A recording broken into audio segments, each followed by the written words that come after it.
Do you know who Margaret Sanger was?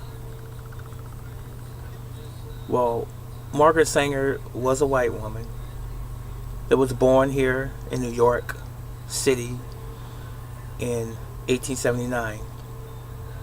She died in 1966. I was 5 years old at that time. But why do I bring up Margaret Sanger? Well, because Margaret Sanger played a very significant role in American culture and society. And that role was that of being a person that spearheaded eugenics. What is eugenics, you might ask? Eugenics is the idea that there is a master race out of all of the human beings on the planet, a certain class of people that's better or greater than everyone else, irrespective of what your race, color, creed, or belief system might be. This so-called master race believes that everyone else is beneath them, and if you have deformities or inabilities, or you're educationally challenged, any pre-existing health conditions before you're born that could possibly not allow you to be as productive of a human being. In other words, if you have disabilities, physical or even psychologically or mentally, if you will. Margaret Sanger was that person, that female side of it, I should say. She believed that there was no purpose for people who had physical maladies, for example. She believed that they should never be born. She didn't believe in people having children. That's kind of funny. But she was born. She had a few children herself. Margaret Sanger actually has some notes. She wrote some books. And she also talked about, which is probably more significant in this particular video, she wrote some material about black people. And basically, she did not allude to, but she actually did make it pretty clear, plain, that black people should be exterminated because they was worthless, they were not productive, they were lazy, they were not beneficial in our society. Yes, she did make these types of statements. And I'm going to leave a few links below in the comment section that will prove that. But anyway, understand this. She was a nurse. She was a birth control activist. She believed in birth control, so much so that she started the first clinic, which is now called Planned Parenthood. Margaret Sanger was racist. She hated just about everybody in our society except the chosen few, the elitist, the well-to-do, the 1% of all the wealth holders in this nation. And she contributed to eugenics, which is basically the extermination or the attempt to exterminate all of the unfavorable, undesirable, incapable other human beings, with the exception of them, the white elitist. Now, unfortunately, this is a reality of U.S. history.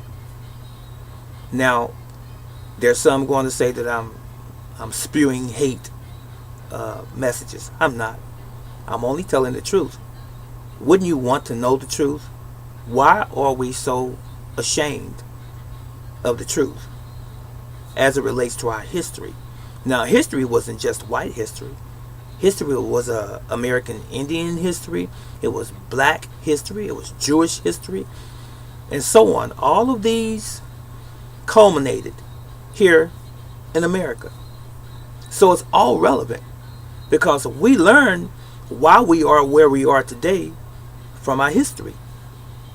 And we learn where we should be and where we should be going from our history.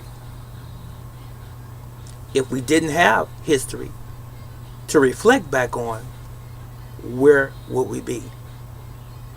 as a people. So, I've already said it.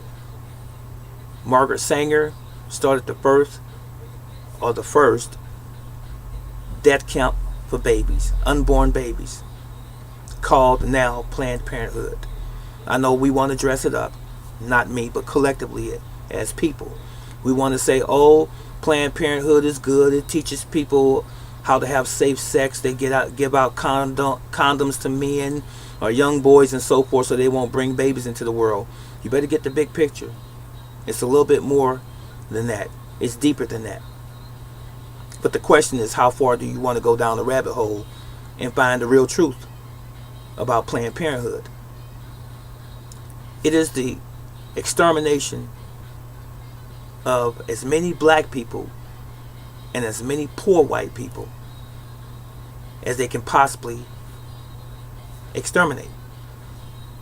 Sounds like some pretty strong words, I know, but it's true just the same.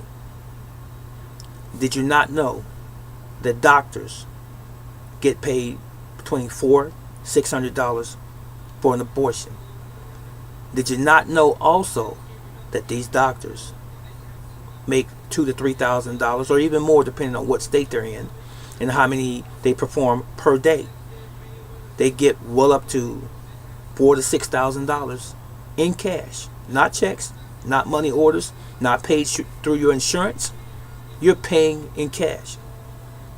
If this doesn't reek of something that's very evil, I don't know what to say. Do you go to the regular hospital visit and pay cash ordinarily? Do you go to the clinic and pay cash ordinarily? You usually, maybe at a clinic in some instances, especially if you're new to the clinic and you're just starting out, but for the most part, from a hospital visit, emergency room or otherwise, it's usually an insurance card. That's what it usually is. You give them your insurance information and the company is billed or you're billed. But how often do you see people go into a hospital or physician's office with cash? $400 or $500 in cash and pay for a service? It doesn't happen very often at all. So why does Planned Parenthood and these other death camps, these abortion centers, only take cash? And these doctors make all of this extra money, and the more the merrier. The more unborn babies that they kill, that they scrape, that they inject, that they cut out of the womb of that mother, who's left with that psychological scar for the rest of her life, if she's a real mother. But maybe she's not, because she's given the baby up to be a victim under the hand, under the scalpel of that doctor. It's crazy.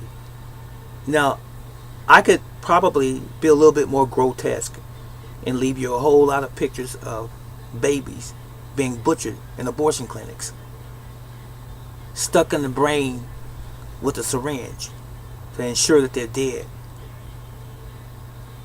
chopped up with a scalpel. Now, that used to happen way back in the days of Hustler magazine. If you know the guy who created that magazine, Mr. Flint, the government didn't like those pictures when he put those out, since they wanted to talk about pornography and how he was so gross with his magazine, Hustler magazine.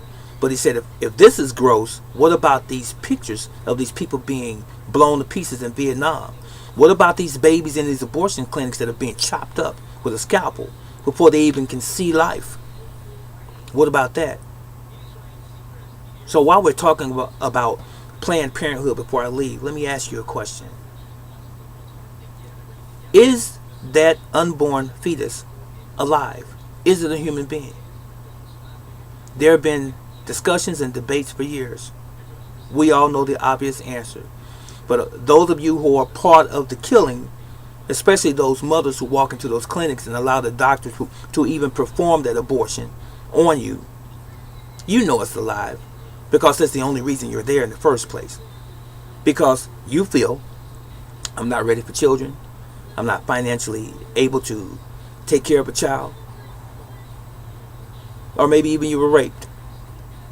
I understand medical complications with a mother and a child that could possibly cause the death of the mother, the child, or even both of you, and you having an abortion. But in an abortion clinic, why not a hospital? Why not your OBGYN doctor performing that? Why this particular clinic? The clinic's name should be replaced with death chamber, because that's exactly what it is. But what is really, really crazy to me is this. If a man or woman walked up and strangled a child on the street, even their own child in their home, to death, or shot or stabbed the child to death, they'd be going to prison and maybe get the death penalty themselves. You would have such an outcry from the public about how you abuse this child, hypothetically speaking. But it's okay to take that unborn child's life in an abortion clinic? That's still murder, just the same. This is Brother Teacher. Just because you don't like what I'm saying doesn't mean that what I'm saying is not true. You think on these things and use critical thinking and not just simply your emotions.